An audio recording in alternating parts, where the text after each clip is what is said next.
What are we most looking forward to learning as training camp reports start to come in? That and more this week on the couch. John Daigle, my dear friend, training camp, the fire hose is about to start. What are you looking most forward to drinking from that stream?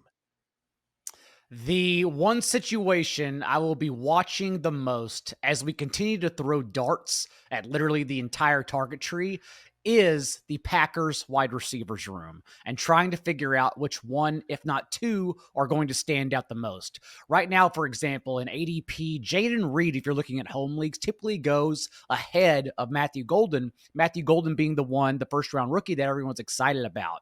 I still have my questions though about Golden at ADP. I understand logically he is the one that overlaps and takes over for Christian Watson and their route trees.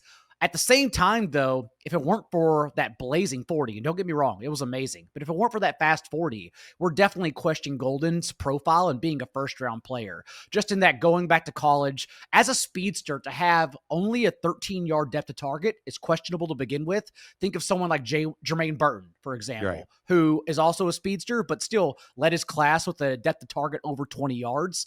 So that's already, we're wondering, okay, does Golden get downfield as often as he's projected to? Then also not reaching a 16% target share in all 3 seasons in college. Also questionable that he struggles to earn targets in that Texas, national college playoff offense. And the fact that, again, it's still a rookie stepping in, and we just don't know how it's going to shake out with Jordan Love on the field. The good news is that we are expecting more passes since in the games Jordan Love played, they did average 6 more pass attempts per game. This is not like a Kenny Pickett coming in for Jalen Hurts. And I understand Kenny Pickett's different in throwing the ball, but he still has mobility. You can still build. Maybe I should use Jaden Daniels and Marcus Mariota as a better example. You can still build the offense very similar. But whenever we lose Jordan Love and we go to Malik Willis, the offense identity has to change entirely. And that's why they were just a heavier passing offense with Love under center. But now we're talking about Matthew Golden fitting in alongside, as I talked about, Jaden Reed, who at least we have his rookie season we can just blindly bank on. For Romeo Doubs, who we still expect to lead the team and routes from 2 wide receiver sets, but also Doubs, as good of a pick as he is in best ball for always being out there in redraft in our home leagues, we know he's also not going to hurt us. And he's someone we're definitely getting the start sit headache with every single week and probably just trying to project for that week's game script for the Packers. And then, of course, the one left for dead, Dontavian Wicks, who not only led the team in targets last year, shockingly, since everyone was so frustrated with him picking him up off the waiver wire, but we did see 204 plays without Christian Watson on the field last year, and Wicks led the team with a 24% target share in those instances. So I like taking my shots on all of them. But again, Golden at ADP, I think, is the one where I really need to see him starting confidently in 2 wide sets in training camp. Otherwise, he's probably overvalued. Yeah, he might just be a tactical piece more than a production piece. And you didn't mention Savion Williams, which is a fascinating pick. I wouldn't have matched him up with a team like the Packers. And could this be, now he's a 3rd round pick, not a 1st or 2nd round pick, but still he's the kind of player that you manufacture touches for, you maybe push onto the field. He doesn't have a natural role. So are they going to create a role for him? And I know you didn't mention him, and it's kind of cheating for me, but the whole time you were talking, John, other than staring at your beautiful dome, I was just thinking Tucker Kraft. Yeah. Go ahead. I didn't get to Tucker Kraft because I was mentioning the wide receivers in particular. Right. But yes, Tucker Kraft should be mixed into the wide receiver equation. That is a player, as in the John Daigle hyperbole way of explaining something. I've been saying all offseason that Sam Laporta to Hunter Henry, like tight end 25, 26, all of them are the same guys. They're all the same. It's probably more professional for me to call it a flat tier from tight end 4 on. But again, they're all the same player in that they had last year windows where they performed and you could start. Even Kyle Pitts, for as much as we do not want to draft him, he'll always have October where you basically had to start him because that was just a top 6 tight end waiting to happen. But then we removed that, similar to Cade Otton, Mike Gesicki, like I said, even in the first half of the season, Sam Laporta, not kidding, unusable. Like you could not start them at all. Sure. And so all of those players after the big 3 tight ends are similar, but at least I do want to wait and then bank on Tucker Kraft and Jake Ferguson in particular, because they do seem like young, elevating players and offenses where the target trees, at least for the Cowboys behind CeeDee Lamb. I know they have George Pickens, but at least the target trees are still questionable, which means that these guys could produce. Even last year, I noted Dontavian Wick's numbers without Christian Watson on the field. Tucker Kraft, who was the tight end 11 points per game without Watson, also had a 21% target share in those instances. Right. So, yeah, I believe Tucker Kraft, who a young player, I comp to Jeremy Shockey, not just because he'll talk trash about your children on the field, but he is an explosive athlete who does take on contact. So I like Kraft a lot too. You'll see occasionally down here in New Orleans a Jeremy Shockey Saints jersey. Also, Jeremy Shockey you might see at a fish show every now and then. But the reason that I'm really fascinated by Tucker Kraft, I think at tight end this year, George Kittle remains undervalued. We'll see if his ADP gets pushed up by the chaos at wide receiver right now for the 49ers. But you mentioned Jeremy Shockey. I'll mention George Kittle as a player to compare Tucker Kraft to, in so much as he might be an irresistible target. And the Packers are talking about him like he could be an irresistible target. And I think one of the things that people underestimate in fantasy football is a feedback loop, right? Where Tucker Kraft is a third-year player. Remember, he tore, he tear a pec or something last year in the offseason? Like, he barely even got to, I thought, hey, Luke Musgrave might get his opportunity going into last year because Tucker Kraft came into training camp hurt, and instead Tucker Kraft was even better. And we sometimes forget that players that are good in their rookie year and their second year get even better in their third year and even better in their fourth year. They haven't peaked yet, and the Packers are talking about him like he's a player who they see like his peak is coming. And if he's getting better and they're willing to treat him as a player who's getting better, he could become the signature player in their passing game. And it just, it could just roll over where, much like George Kittle, if we can get Tucker Kraft to 95 targets or 100 targets, top 5 tight end. Go ahead. And the part that everyone forgets is that he and Luke Musgrave practically had the same draft capital. So although Musgrave was drafted before him, they were viewed as the same player coming out, and it's just Kraft who happened to win out in year one. Kraft, who I like all that little athletic notes behind the scenes coming into the process and coming into the league. Kraft also holds the South Dakota State record for deadlifting at 650 pounds, I think it was. Right. And so, yes, always viewed as someone who's super explosive. He just needed an opportunity, and then he went out and earned that opportunity.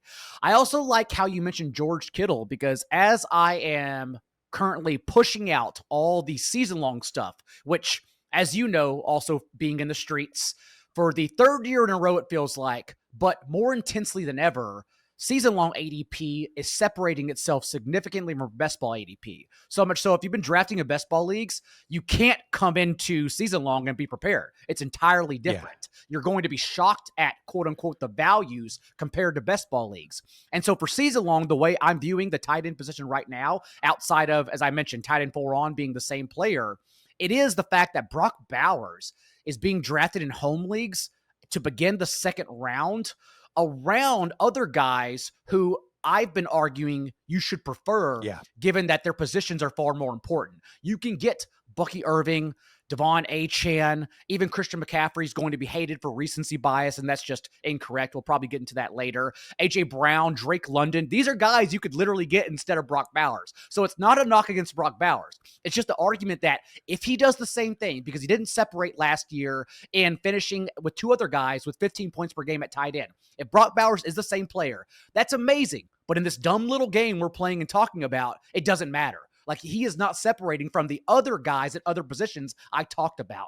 And so I would rather wait a full round for Trey McBride, or in home leagues right now, 2 rounds later, George Kittle, because at least we've seen in the last 4 games, and it's a small sample, I know, but in the 4 games the last 2 years that Kittle has started with Purdy and without Deebo Samuel, Kittle does have a 33% target share and has averaged 14 points in those 4 starts. Not that that will translate to a full season this year, but at least we know the iteration of this year's 49ers offense, Brock Purdy, Ricky Pearsall, Jawan Jennings, and George Kittle, they only played together 10% of the time last year. They just weren't available. And that's why the 49ers didn't finish with double-digit wins. So let's bank on Kittle in the 3rd, 4th round to maybe not even outscore, but match Brock Bowers at significantly less cost. That's the way I like to handle tight end this year. Yeah, I think another way that I would put this Brock Bowers conundrum, one of the articles, I always have about 15 more article ideas than what I actually have time to write,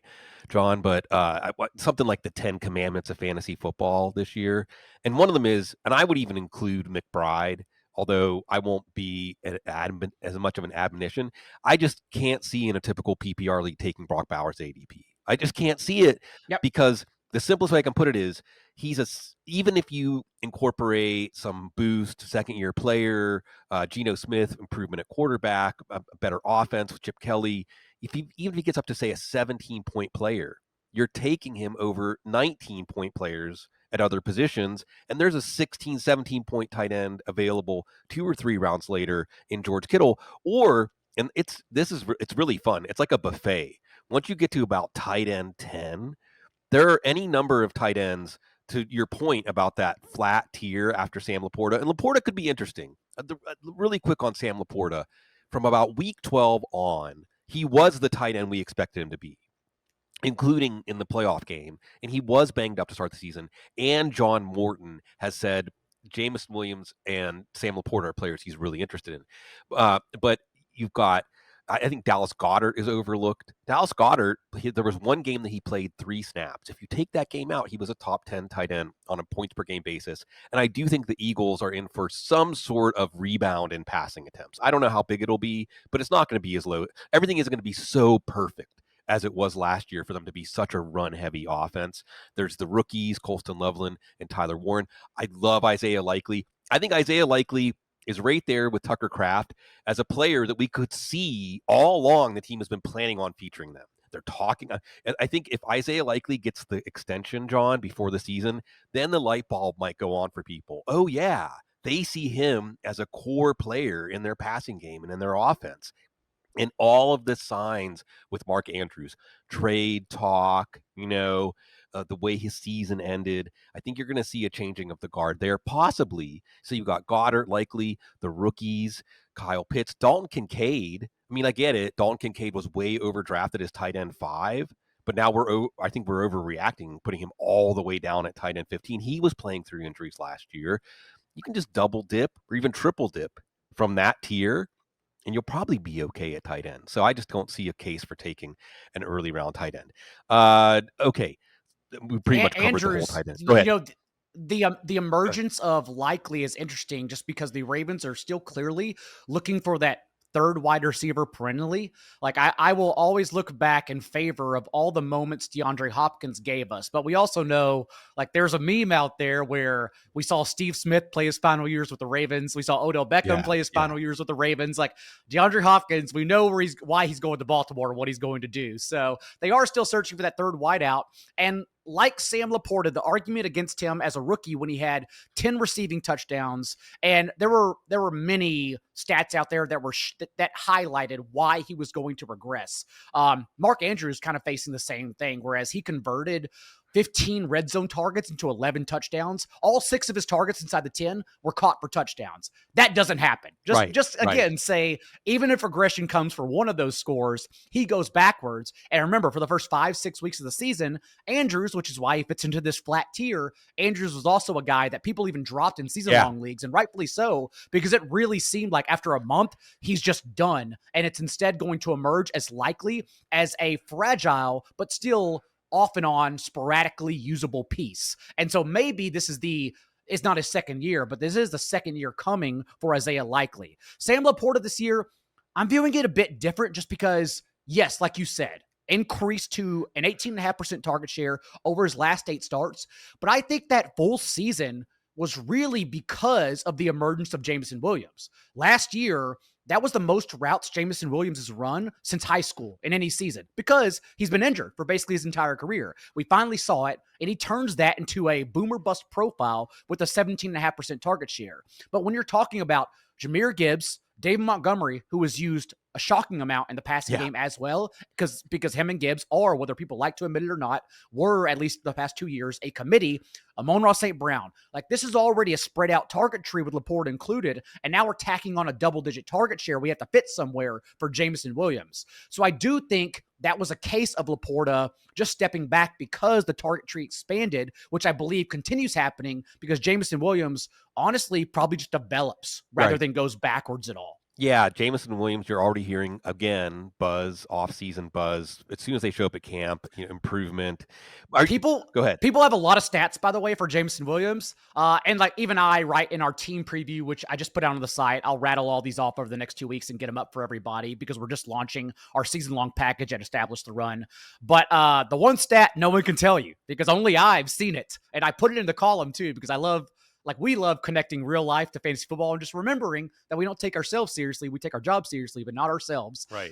No one else has been stared at glassy-eyed post-Cubs game in the bar with Evan Silva looking at them and had him say, and I quote, Daigle, hot take, Jameson Williams, wide receiver 1. No one else could teach you that. So I will say that's also in the team preview. That's beautiful. That's beautiful. We met at Wrigley Field not that long ago, and I hope we did for the Gallagher Way. What was the German Fest called? Oh, geez, the Christkindl, I think. Christkindl Market. Christkindl Market, yeah, beautiful thing. If folks never had a chance to check it out, it's a reason to go to Chicago. Old world. True crossing back over to the old world. But you will smell the brie cheese sandwiches from a mile away. Yep. So if you're not a fan of pungent cheese, like just be careful about the steam that you see rising up from Gallagher Way. But I love those sandwiches. So yeah, and get that hot cider. So we're trying to make our way into the new world. I suppose when we're talking about anticipation of training camp and fantasy football, probably the biggest story that it should be at the top of everybody's list as far as monitoring are these new offenses. There are 3 offenses that I think are the headliners. And one of them is Chicago. Look at that transition. Jacksonville and Las Vegas. These are the offenses, I think, when we look back year to year, John, of the most important things, the waves you have to catch. I just got back from the beach. The waves you have to catch in fantasy football are the offenses that, on the whole, are being underestimated. And usually it comes from, we didn't even understand how much these offenses were held back and how much is going to be freed by new personnel, by new coaches, new playbooks. Chicago, Jacksonville, Las Vegas. When I mention these offenses, what stands out to you as something that you're going to be getting that jeweler's eye out when the reports come for details to know which way we need to go? What's odd about Las Vegas is that let's go backwards. So in bringing Chip Kelly over, who we've now seen his offense develop from Philadelphia to UCLA to with the Ohio State national championship team last year, it did emerge with more RPO. He, as we've seen with Philadelphia, prides himself on a ferocious pace and outside zone run schemes. Having said that, unlike the Jets, for example, who I believe want to run the ball heavily and will be able to because they have elite pieces on defense, the Raiders have only one piece that matters on defense, Max Crosby, and we saw even he didn't matter last year because one player, just ask AJ Terrell, one player cannot affect your 11-man unit. It's still probably going to have a lot of leaks in the game.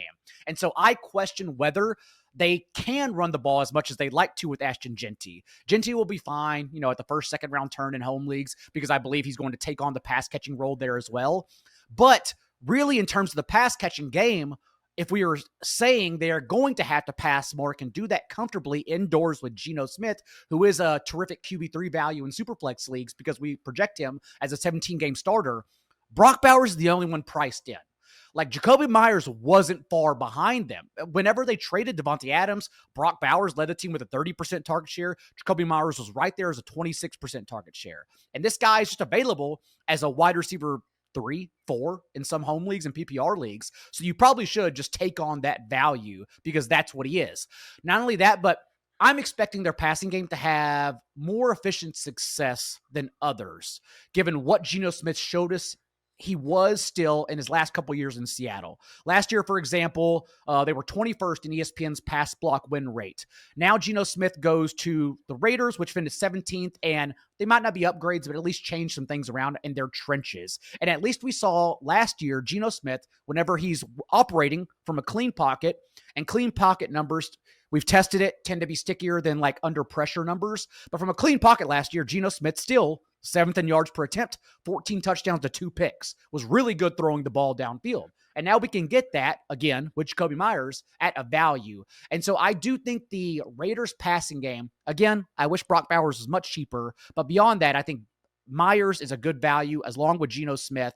And then for the Jaguars, there's still just a lot of questions we're trying to answer. As Travis Hunter, for example, gets comped to the Shohei Ohtani of football, and I believe that is the case just because we haven't seen it before. So none of us have an accurate projection of what this can look like. Can he play every snap?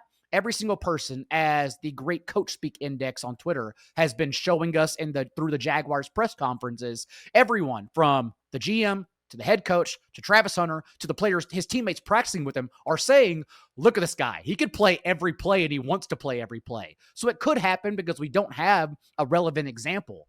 But the fact is, this probably all still runs through Brian Thomas, who we did not get a lot of slot projection for last year, was scarcely used there. But when he was used there, Thomas quietly finished thirds in yards per route run in the entire league from the slot. And it wasn't Jamar Chase over the last month of the season who was the wide receiver 1 in fantasy. It was actually Brian Thomas Jr. So I still like BTJ in that first, second round turn tier of wide receivers, so much so that I think he's probably a better value than Amon-Ra St. Brown, given the construction and the changes of what's going on in the Lions offense, most importantly, missing 3 starting linemen up the gut. And we've known Jared Goff to just crumble when he's under pressure compared to when everything sets up well for him. So BTJ, Nico Collins, and Drake London, I believe, have higher ceilings in their environments this year than Amon-Ra St. Brown. So I really like that double tap at the end of the turn.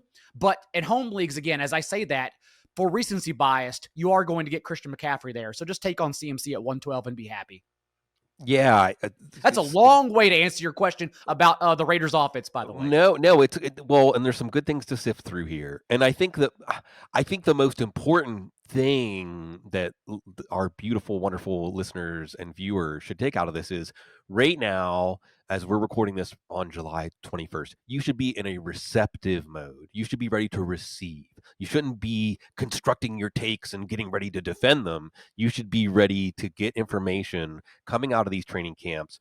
But stepping through the things you said, the Raiders, I think, are really fascinating. And I know we've been tearing down Brock Bowers. Like you said, Brock Bowers is too expensive. But Jacoby Myers, you mentioned Amon-Ra St. Brown. Jacoby Myers could be an Amon-Ra St. Brown kind of presence in this offense. Mm-hmm. And what I think is not being priced in is Jacoby Myers is being drafted, I think, below his production level last year. And that's with Gardner Minshew and Aiden O'Connell as his quarterbacks, and also just a lame duck coaching staff.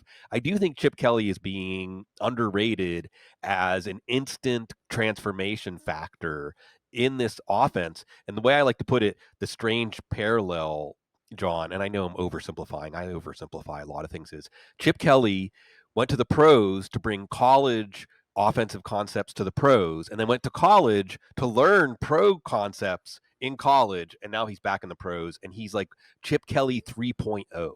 He's not, they're not going to have to drop on him. He's going to have to drop on them.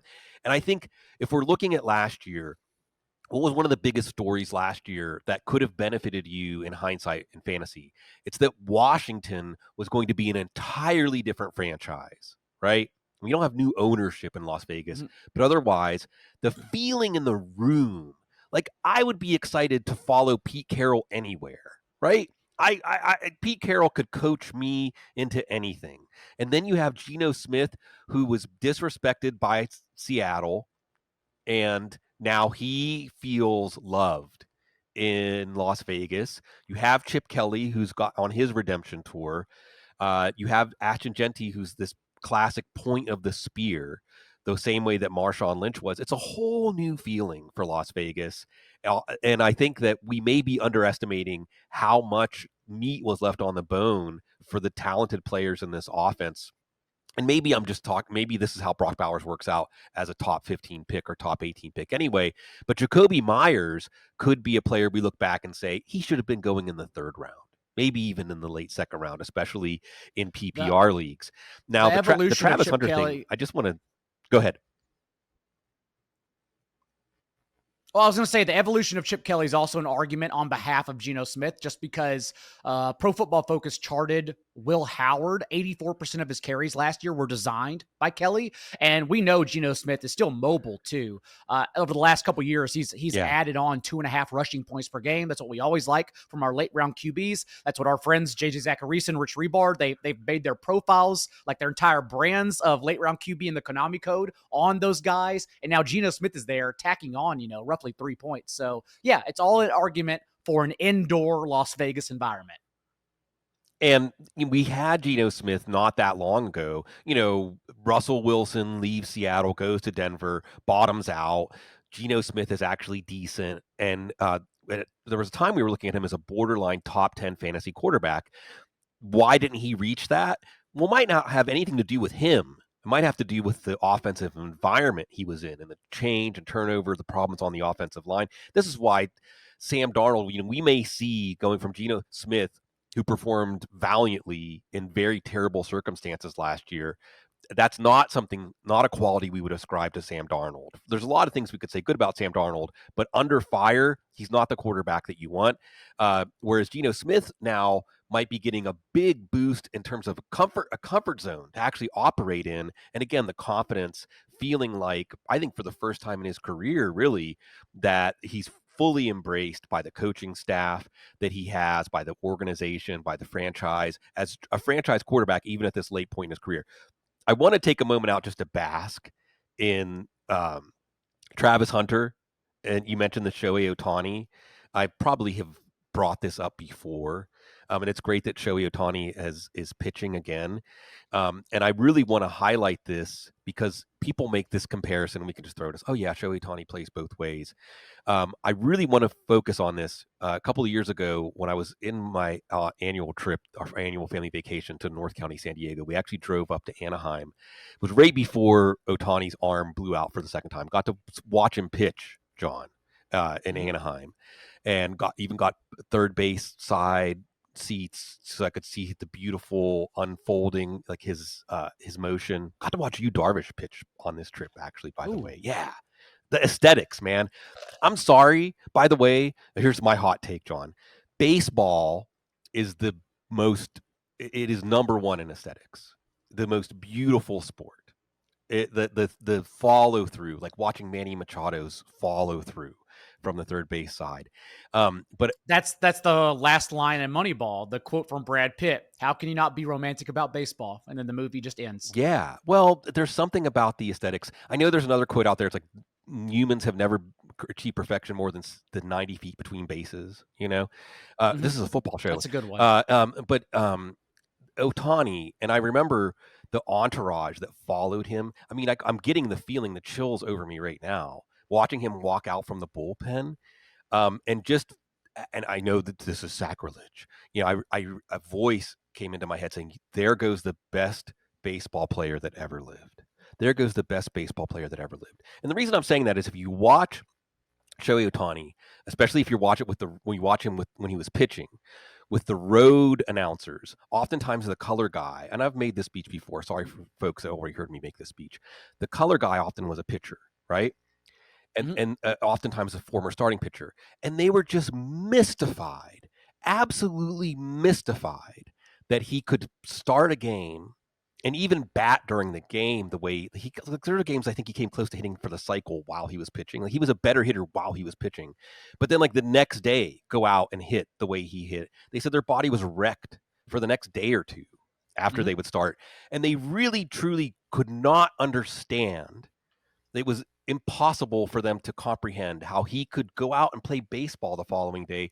And that is where the Travis Hunter connection, where people might not be realizing what we're witnessing yet. If everybody is saying he doesn't get tired, if everybody is saying this, we may not understand what that actually means until we watch it. And he may be a player that is truly transformational. I thought he was clearly the number one pick. No disrespect to Cam Ward. I thought he was clearly the number one pick in this draft, and probably the number one pick in most any draft, because he looks like a truly transformational player. And you're even hearing them talk about it now. Just his energy. You know, I turned 50 a couple weeks ago, and I'm gonna I always hint at the woo and the things that are going on, the sights unseen that are affecting these things. Let's see what happens with Travis Hunter. And I think it's certainly an interesting fantasy football take that, whatever number of snaps he plays, he may be the player that influences the game the most. But Brian Thomas, bringing this all the way back to making a connection between the Raiders talk and the Jags talk, is, yeah, Brian Thomas was the number one receiver in fantasy football down the stretch last year with Mac Jones as his quarterback. And that's the good point to make, right? Yes. And a lame duck coaching staff, that knew that they were dead men walking. So what happens with an inventive coaching staff? What happens with new energy in the building? What happens? And the thing is, Travis Hunter can help Brian Thomas's value. Travis Hunter can help Brian Thomas's value because now you have a defense that is playing on their heels. So, and then you have any stabs at the Jags backfield? That's one of the most undecipherable questions right now. I kind of feel like the way that ADP is just shrugging its shoulders collectively is correct. There may be a right answer. Do you have any good guesses at who the right answer is going to be? I don't. I'm still leaning Bashal Tutin, if only for being the most athletic running back to come out of literally the most athletic running back class we've ever seen since the combine tested. Having said that, the kicker here, everyone mentions Travis Etienne and Tank Bigsby, who was the better early down runner than Etienne last year. The kicker, the skeleton key, is actually LaQuint Allen, who the coaching staff also drafted and profiled as a better receiving back than Bashal Tutin. So that's just one to watch. But there are four guys, in my opinion. Yeah. So it's really hard to decipher. And one we should take shots on. But then you have to also get into the season-long game where in a 12, 14-team league, are you willing to hold on to Bashal Tutin if he's a guy getting one or two touches, if that, per game? How long are you willing to hold that bullet too? So it's just hard to decipher, quite honestly. I'm glad you mentioned, though, I want to take it a different direction too, in terms of, because we're talking about power slot receivers, really, and coaching changes and what we're looking forward to at training camp, because we talked about BTJ potentially moving into that power slot role. Then we talked about Jacoby Myers, who is like arbitrage BTJ, a much lesser version, but here's this guy who could still put up 1,000 yards in this role. And I think like the next person removed, who's going to go much later, is actually Christian Kirk. And that's another situation I'm watching, is what the Texans are doing on offense. Because if you zoom out, at least last year, we know everyone drafted CJ Stroud as the QB5. I had my doubts, given that we've seen you don't put quarterbacks that high who don't also rush the ball, because relying solely on passing production is not the way to live in fantasy football at that kind of cost. But now he goes literally from the 12th round on in home leagues. He's very easy to get. And we're removing ourselves from Bobby Slowick entirely, which is great, since we saw Slowick the last 2 years ran far too often on early downs. And that's why the Texans failed. Their offense the last 2 seasons averaged 7.5 yards to go on third down, one of the worst marks in the entire league. Whereas Nick Caley, coming over from Los Angeles, didn't necessarily call plays, but he learned from Sean McVay. And at least we've seen under McVay with Matthew Stafford, that team hasn't once in any season averaged even 7 yards to go on third down. They understand the assignment. They understand you are supposed to convert and move the chains every single time, not allowing themselves to get in terrible situations. And so if we get that, and we get Nico Collins, as we talked about at the end of the first round, with this overall wide receiver 1 profile, given his 37% target share without Stephon Diggs last year, then Christian Kirk is the guy who's being overlooked, because we are in best ball rookie fever season, where, yes, we are targeting players that emerge in the second half of the year for the best ball playoffs. So it makes sense that everyone's taking shots on Jaden Higgins and Jalen Noel. But to open the year, at least, Christian Kirk is most likely starting from the slot. And the last 2 seasons with CJ Stroud, one as a rookie, we saw, if you just tell your friends ghost runner on second, ghost runner in the slot, CJ Stroud targeted the ghost slot runner with a 30% target share. Just whoever was in the slot, Right. they accounted for a 30% target share. And then last year from the slot, Stephon Diggs, the wide receiver, 18 in points per game. Christian Kirk this year, remember, the Texans, upon requiring him, restructured his contract to just give him $14 million. Say, we want the cap space, here's $14 million. It doesn't show that in the actual contract details, but that's what happened. So they already paid him basically to be a starting wide receiver. So I think Kirk is the one who's like overlooked if we're going 3 dimensions of slot receivers here to take in your home leagues. Absolutely. I was excited to get him in the Scott Fish Bowl. What's up, Scott Fish? I think I got him like in the 13th or 14th round league. This is a point per target scoring. And Yeah. you mentioned the key thing. The Texans were willing to give him $14 million this year because he was going to be released. And then they said, well, how Yes. about a conditional late round pick or whatever they gave him? And I get it. I mean, what's interesting is Jalen Noel is a very similar player. I think you're going to see a passing of the torch at some point, but coming out of the gate, it's going to be, remember, they played him twice a year. So they know exactly what they're getting with him. And I think that that's one of the regulating influences. The Texans' offense is a real riddle because on one hand, they get rid of Slowick, they get rid of the offensive line coach, they bring in Nick Caley, who's a kind of a hybrid McDaniels, McVay tree guy, and Cole Popovich is going to put together the running game there and the offensive line, and that's the key. Because if you say the offensive line is the problem, but then you trade away your best offensive lineman, that's a very interesting way to try to fix the offensive line, at least immediately, right? And it would make sense that the receiver, Christian Kirk, who's going to be the earliest read getting open or otherwise a security safety valve, if you will. That's going to be fascinating. Also, Woody Marks, by the way, speaking of rookies, because you mentioned LaQuint Allen. Those are probably the 2 best receiving running backs in this amazing class, as you said, if you look at the class as a whole.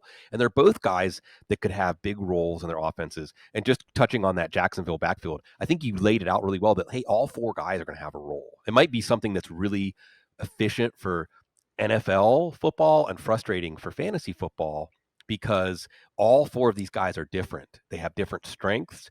And you already hear the reports about Travis Etienne that we're going to use him more in space.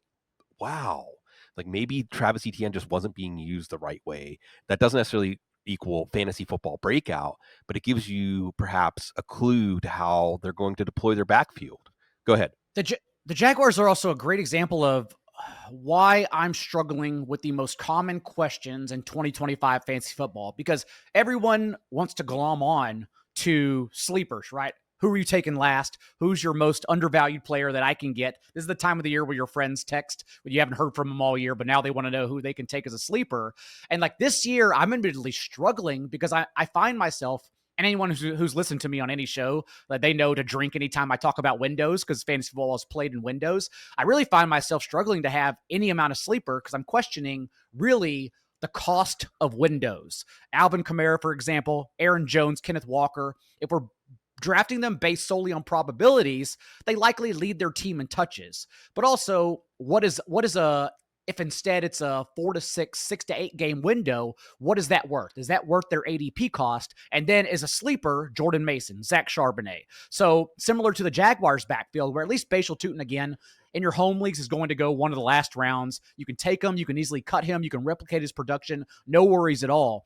But I do find myself often this offseason saying, I don't know. And I'm questioning how large this window is and if it's worth the cost of these guys. Yeah, well, what it really that translates to for me, and I want to say shout out to Cecil. Cecil's been talking about Windows for a long time, and Matt Waldman. Matt Waldman always talks about the season moving in these 4-week chunks, Mm-hmm. And I mean that's one of the things about fantasy football.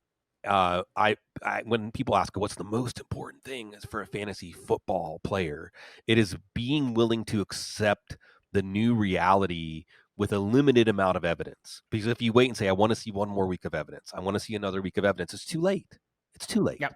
You have to be willing to act and then also know that by week 5 or week 6, there's another new reality. There's another thing you need to accept. There's another thing that you need to adjust and say, now this is what's happening. And that window is over. So I like what you were saying about sleepers.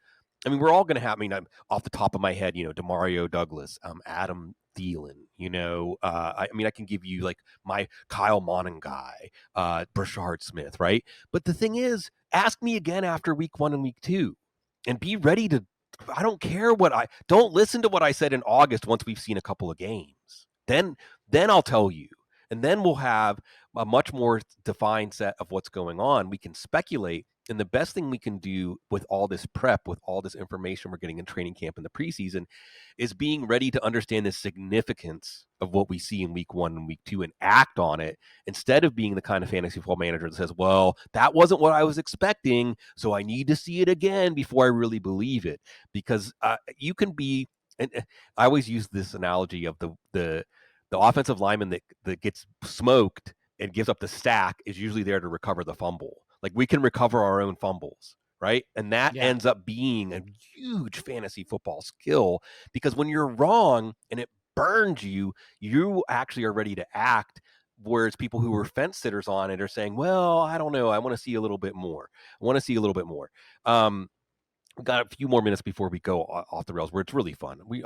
You're one of the people, as opposed to the last 20 minutes when we went off the rails. Yeah. Well, yeah, I mean, we're always off the rails. So there are no rails. There's a kid's book. I think it's called like Toodle or something like that, about trains. It's an old one, and it's really sad. It makes me think, like, what were they teaching kids back then? Because there was a train that wanted to go like frolic in the meadow with the horses, and like the train leader teacher was like, no, you have to stay on the rails. And at the end of the book, the train's like, yes, I have to stay on the rails. I'm like, what's the lesson here? Let's just stay out in the meadow. But before we go off into that beautiful meadow, I do want to ask you, and I'm probably going to ask, everyone's going to get tired of hearing me ask this, but I want to almost ask everybody who comes through and sits on the couch as we chop it up going through the training camp preseason. I guess the simplest way I can put it is Caleb Williams actually good? It's interesting because we could look at this in two ways, right? Because we're already hearing out of Detroit that John Morton's going to be different, right? Khalif Raymond saying, well, Ben Johnson was a micromanager, and now John Morton, who used to play wide receiver, is letting us, be more crafty. Is that good?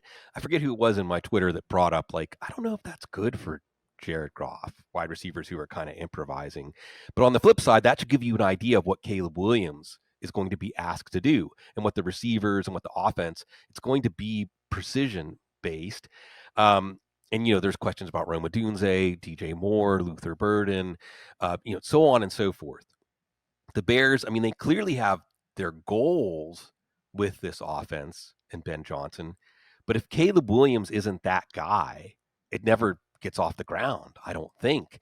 And you can say, hey, the environment was so bad that how could we have expected Caleb Williams to perform well? But Drake May was in an equally poor environment and showed a lot of promise that Caleb Williams didn't show. I'm going to be listening. I'm going to be receptive, but I'm puzzled. I'm truly puzzled, John, when I look and I ask out into the void, is Caleb Williams actually good? I believe so, yes. I actually hosted a show with CBS's Ross Tucker earlier this offseason where I was glancing over the note, but he stopped me in my tracks because he was really confused when I mentioned that it's still up in the air who's a better quarterback between Caleb Williams, Drake May, and Jaden Daniels. But again, we just did this with CJ Stroud, right? Whereas year one, we're talking about offensive rookie of the year, all-pro, Pro Bowler, and then he takes a massive step backwards last year, where now everyone's questioning if he's worse than Bryce Young. That was a literal conversation. If Bryce Young was just a better quarterback than CJ Stroud last year. We are such a civilization of instant reactions that we can never zoom out. And remember, we were playing a long-term game. So long-term, again, this may be viewed as a wild take, but I really think we are still questioning who is the better quarterback between Jaden Daniels, Caleb Williams, and Drake May when everything falls right for all three players. And I think we're going to see it all fall right for all three players this season, given the entire changes. Caleb Williams, for one, which is a really hard environment to put numbers to, since all we're really saying, and I don't know if you've been doing the same all offseason, but I've just been closing my eyes and saying it's Ben Johnson. Like, in Ben Johnson, we trust. You don't draft an injured tight end, Colston Loveland, over another guy who comps to George Kittle and Tyler Warren. You don't do that at number 10 overall unless you have a plan in place for a slot receiver like Loveland, who is the better receiver than Tyler Warren. And then, of course, Luther Burton, who oddly also is a slot receiver. But more importantly, he operates like Brandon Ayuk, where he's a guy in college, at least, you get the ball underneath and allow him to make his own plays after the catch. You don't do that unless you have plans in place for all these guys. So like you, I am just closing my eyes and saying Caleb Williams should be here as a fringe QB1 alongside Brock Purdy, Dak Prescott, who could easily outperform their ADP expectations. And honestly, although it's not happening, should be drafted over Jared Goff, who is the most obvious landmine in all of fantasy football this year, especially at a top 10 ADP at his position. So Caleb Williams is one I'm still crossing my fingers for and just trusting the process, really. He also comes from that school of Joe Burrow, Deshaun Watson, Justin Fields, CJ Stroud, who their sacks are accountable to themselves because they do hold on to the ball long in order to make more plays. And I don't really worry about those kind of quarterbacks because, again, that does give them more time to operate and look upfield and just find answers. So yeah, I don't mind that at all. I still like Caleb Williams. And then the other situation I touched on was Drake May for the, if we're trying to go full circle here in coaching changes and what we're looking forward to. Drake May, in my opinion, I know he doesn't have the same rushing juice we projected and knew for Jaden Daniels coming at LSU, but Drake May is the Jaden Daniels of fantasy football this year, where I'm not going to let anyone take credit for Drake May when he becomes a top 12 quarterback because like Jaden Daniels' ADP last year, it's all too obvious and too easy. We are talking about changes in the offensive line, most importantly, an offensive line that ranked 31st in ESPN's pass block win rate last year, and then went out and added a veteran right tackle in Morgan Moses, center Garrett Bradbury, drafted Will Campbell, number 4 overall, to play left tackle. We are adding in now Josh McDaniels for as much fun as we make it of Josh Daniels for his head coaching tenure, as we rightfully should. As strictly a play caller, he's been really good. The last 10 full seasons, he's been allowed to finish as a play caller. 9 of those 10 offenses ranked above average in EPA per play, highlighting they were efficient. The one instance that did not finish above average was the Cam Newton offense that not only had 7 wins with a quarterback that threw 8 touchdowns, but more importantly, Cam Newton rushed for 12 touchdowns because Josh McDaniels cleverly schemed a way to build around a primarily running quarterback. So you have to give him credit for that too. So yeah, I like Drake May to fit in quite a bit in that tier. I'm not sure where else we were going with that conversation, honestly, but yeah, Caleb Williams, Drake May, sure. Yeah, well, just that Caleb Williams is one of the most, if you did some sort of question, like if you could know the final statistics for one player in fantasy football because of the value it would give you to understand whether you need to draft other players. Caleb Williams, I guess I'm just really perplexed because I see the kind of quarterback that Ben Johnson had success with in Detroit. And I see the kind of quarterback that Caleb Williams is, and I'm like, why did Ben Johnson pick Caleb Williams? I mean, he's at the other end of the spectrum of the kind of quarterback that Jared Goff is. And then you get that reinforcement from Khalif Raymond saying, yeah, Ben Johnson was a micromanager. I'm thinking Caleb Williams, that's not a micromanager quarterback. I'm sure he had a voice in the process, but did Ben Johnson pick Jared Goff, or did he just build the offense to help Jared Goff? When it was Anthony Lynn was the OC whenever they traded for Jared Goff, and then later on in the season, he basically took over. But the other thing that was strange too is that Amon-Ra St. Brown said when Ben Johnson, they loved him because he was a player's coach. Anyway, okay. Mm-hmm. Just really quick, and I hate to do this to you, but I love you. I'm going to give you a question, and your answer is just true or false. And I know you would have a lot of good things to say about it. But true or false? Okay. I'm gonna do my best to edit myself, which I'm very bad at. Me too. Bryce Young picks up where he left off after the bye last year in 2025. True. Justin Fields rehabilitates his image under Tanner Engstrand and the Jets. Absolutely true. There is no running back 1 in Denver. True. I have so many notes going on my head, but I'm doing my best. I hear you. The Vikings are vindicated for taking J.J. McCarthy as their quarterback of the future after we watch him play this year. It's going to be a different offense, and true. Jordan Mason. And the Falcons are vindicated for taking Michael Penix number 8 after we watch him this year. Very true. I'm very excited about the Falcons offense. Isn't it fun? Passing offense, I should say. Yeah, isn't it fun? I mean, isn't it fun? For a few years there, I know Phillip Rivers just came up in the news again. I think he's retiring as a Charger. It was like Eli and Tony Romo and Rodgers, who's still around, and Roethlisberger and so on. It's like, well, where are the quarterbacks coming from? And we had a run for a few years, John, where the first round quarterbacks was just snake eyes. This last year's quarterback class, 6 in the top 12, people thought they're crazy. Maybe they weren't crazy. Maybe it should have been 6 in the top 8 or top 9. You got to go to my number 1 place that I've ever visited in my life this past year. We just need to do a whole series of podcasts on visiting India. Life, Life, just yeah, life in all of it, general. Yeah. all of it, all of it, my dear friend John. But I've often said India, like what drew me the Siren Song to New Orleans is very similar to what I experienced in the 2 weeks that I got to spend in India about 17 years ago, I think. That it has one foot in the spirit world and one foot in the physical world. And in New Orleans, we might say that foot in the physical world is not firmly even on the ground here. But I had such an incredible range of experiences, and it truly restored my sense of awe and wonder in being a human being on earth and having the great privilege or the great gift that we have every day that we don't even realize. But I know you got to spend some time there. So when you reflect on the time that we went there for a wedding, which is, folks should see the movie Monsoon Wedding just to get a little, Mhm. get a little taste. A beautiful, beautiful film. So give me some reflections on the time that you spent in India, one of the places that humanity's origins truly are still very visible. India is a traveler's country, and that if you do not travel, if you don't backpack, you should. I don't know if you're mentally prepared to handle India, because we were talking behind the scenes, for example, and I think the best analogy you used was that India is not a place that moves for you. Like, you have to move, you have to mold for India. And I did travel in a much more privileged way than a lot of people get to backpack, considering I was with like a large group that was there from America for a wedding. But now I have traveled both Russia and India with people who typically like don't travel. Whereas we've talked about in the past, I've backpacked ever since I was 21 on my own across the world in different continents. And it is startling to see people who are not accustomed to like those traditions or those ways, or understand that like they can't have their everyday life they're comfortable with in another part of the world, which is the whole point of traveling, is to experience other cultures, especially food, which I've said many times on the show. Food is education. It's my most favorite part of traveling. But it is odd to see in a place like that someone try to still fit their own comfortable life into India, and it just doesn't work out at all.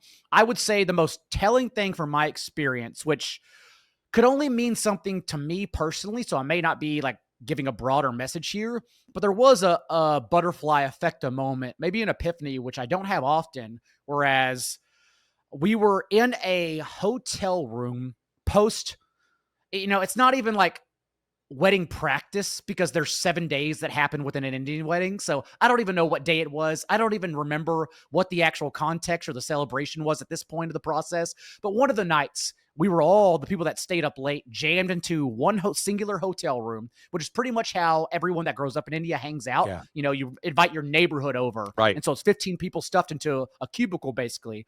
There was quite literally 40, 45 of us in one hotel room, passing around hookahs and pulling out beers from the mini fridge bar. And it's 4:30 in the morning. And I'm just staring around at everyone, just in a moment to myself. I'm having a conversation. And then it really just hit me, all the life choices, not even throughout life, but even over the last 5 years, that have to happen in order to reach a place, to be there with that group of friends in that country, in that room. I think that hit me really hard. That is the reason I went, by the way, the people that got married are my inner circle. I call them my family in Chicago, but I don't meet them if it weren't for the relationship that happened that sent me into therapy. We're not going to make the show episode about therapy, but like, that's the relationship I met them through. And then it turns out they were the third, fourth ring removed of friend groups that we reconnected with eventually months later. And then they became like my inner circle. Again, that doesn't happen if there's not a pandemic, if I don't go see Silva, if I don't then like Yeah. stay in Chicago. All of India hotel room does not happen if those events don't happen. And I think that hit me really, really hard in that very moment. It could have been the hookah too, but it could have been a lot of things actually. But that moment in particular, everything hit me at once. And so that's what I look back on, is as someone who was adopted and so truly believes in found family. Like, and Rich Rebar and myself, we call each other brothers, because he really is found family. I take family vacations with him. So as someone who's adopted and has found family, that moment in particular stuck with me the most, honestly, that, hey, like, these people are my family, and it's not how we got here. It's not how we started. Like, this is how life, the journey is. And as I think you put it best earlier. Let's just hang out in the meadow because we're here. Let's hang out in the Yeah. meadow and like see what the journey is. Yeah. Let's feel the sun on our face. I really think that you mentioned that idea, Grateful Dead, wake up to find out that you are the eyes of the world, or you have this epiphany that everything in the universe had to happen exactly the way it did for you to exist, that the universe is just for you. And even the old parable about was that bad or good, last month I was at this amazing place, Ojo Caliente in New Mexico, these old hot springs where Geronimo used to, like, I was in a hot spring that Geronimo used to hang out in. And anytime it's raining and there's lightning within 10 miles, they have to close it down just for safety's sake. And everybody left and it was closed for 4 or 5 hours and everyone was grumbling, do I get a refund? But then later on, for the 20 of us or so that were left, there was the most amazing rainbow, right? Like, we never know what the rainbow is going to be if we just hang on and see. But also, we should not underestimate the significance of our existence, and also the preciousness of our existence and what it embodies. There's a Sun Ra album called Angels and Demons at Play, and that's us, right? Like, the angels, like the great eternal beings, want to come down through us to experience the gift that we have. I mentioned the film Wings of Desire a lot, and that's basically the plot of a great Wim Wenders film, Love Letter to Berlin, a beautiful visual film. We already have the greatest gift, we just don't realize it. But again, as I said, in being in India, and it sounds like we had a similar experience where it restores your sense of awe and wonder just to be you in your story, in your great story that is unfolding. And the found family, and we're going to get woo here, but there are a lot of traditions that say, like, we choose the people in our lives, our souls choose the people in our lives. And I think that a lot of that is what's happening here in our little scene. It's about fantasy football and winning and being smarter than everybody or seeing the edge. But really, it's so that we can be drawn into each other's lives and deliver the gifts of compassion and love and acceptance. And you mentioned someone like Rich Rebar, who I got to see here along with Mhm. Chris and Justin and Ian when they came down for the Super Bowl. But I want to turn it back real quick to India, real quick, because I want to touch on a couple of things. Okay, what part of India were you in? Southern. So tour bus, shuttle bus from uh, Bengaluru to Chennai. Oh, wow, Chennai. So you got to see, like, the wedding cake, some of the wedding cake Oh temples. yeah, Oh my. every temple and palace we took tours to. Oh my. Also, I did not know. I had heard about the smoking culture of India, but apparently in southern India, that's not a thing unless you're on the patio of a club at 3 a.m. Otherwise, it's hard to find secondhand cigarettes in India. Like that's really northern part of India, apparently. Yeah, I was very fortunate that I did like a full tour. In 2 weeks, I got to go to Delhi, which is overwhelming. Delhi and Mumbai are just truly overwhelming. I mean, Yes, like I've heard that. I mean, like, the word overwhelming, cannot do it justice. Jaipur, the Taj Mahal, which is truly perfect. And again, the word perfect doesn't do it justice. And the caves of Ajanta and Ellora, which were lost for years, and I went to Kerala, and I was in Chennai and Kanchipuram and some areas around there. But the Mhm. last stop was Varanasi. Benares, I think is what they call it there now. Mark Twain said it was older than history, and that's the place. It's on the Ganges where if you transition, if you join the ancestors, when you're in Varanasi, you escape the cycle. That's the goal, right? The funeral pyre. I encountered spirits in human form there that were, that looked through me and turned me into dust.